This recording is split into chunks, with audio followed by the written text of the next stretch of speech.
इधर दबा लो साइड सीधे जाओ, पैर उठा के चलो। लंबी सांस लो, छोड़ो बॉडी रिलैक्स, छोड़ो डन।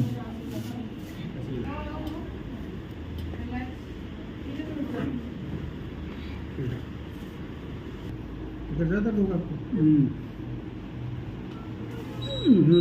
ढीला छोड़ो। ढीला छोड़ो सर, मुंह की तरफ पटको, एक तरफ पटको मुंह को। डरो मत सर, बढ़िया आदमी शुरू से ही।